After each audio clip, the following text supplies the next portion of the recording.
உண்மைகளை உரக்க சொல்லும் ஐநியூஸ் 360 கோணத்திலும் உடனுக்குடன் செய்திகள்.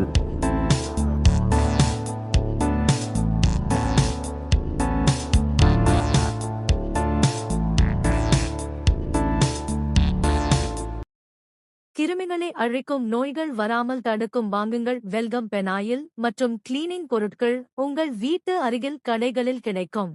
சென்னை மாநகராட்சி ஆணையரின் அறிவிப்பின்படி கடற்கரையை தூய்மைப்படுத்தும் அதிநவீன எஸ்தோனிய நாட்டு எந்திரங்கள் எஸ்டோனியன் பீச் கோம்பிங் மெஷின்ஸ் ஜனவரி 12, 2026 முதல் பயன்பாட்டுக்கு வருகின்றன. இந்தச் செய்தியின் முக்கிய தகவல்கள்: பெசன்ட் நகர், எலியட்ஸ் கடற்கரை, பாலவாக்கம், கொட்டிவாக்கம் மற்றும் உத்தண்டி வரையிலான கடற்கரை பகுதிகளுக்காக சுமார் 22 எந்திரங்கள் எஸ்தோனியாவிலிருந்து இறக்குமதி செய்யப்பட்டுள்ளன. இவை நமக்கு நாமே திட்டத்தின் கீழ் வாங்கப்பட்டுள்ளன. 1 மணி நேரத்தில் சுமார் 6 ஏக்கர் மணல் பரப்பை சுத்தம் செய்யும் திறன் கொண்டது. அதாவது மணலில் 6 அங்குல ஆழம் வரை புதைந்துள்ள பிளாஸ்டிக், கண்ணாடி துண்டுகள் மற்றும் இதர கழிவுகளை சலித்து எடுக்கும்.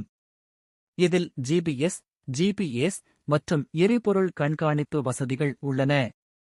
மணலில் உள்ள நுண்ணுயிர்களுக்கு பாதிப்பு ஏற்படாத வகையில் இவை வடிவமைக்கப்பட்டுள்ளன. சென்னையின் கடற்கரைகளை சர்வதேச தரத்திற்கு உயர்த்துவதும், குறிப்பாக பல கடற்கரைகளுக்கு நீலக்கொடி ப்ளூ ஃபிளாக் சான்றிதழை பெறுவதும் இந்த திட்டத்தின் முக்கிய இலக்காகும். துப்புரவு பணியாளர்கள் நேரடியாக ஆபத்தான கழிவுகளை கையாளுவதை குறைத்து எந்திரங்கள் மூலம் பாதுகாப்பான முறையில் தூய்மை பணி நடைபெற இது உதவும்.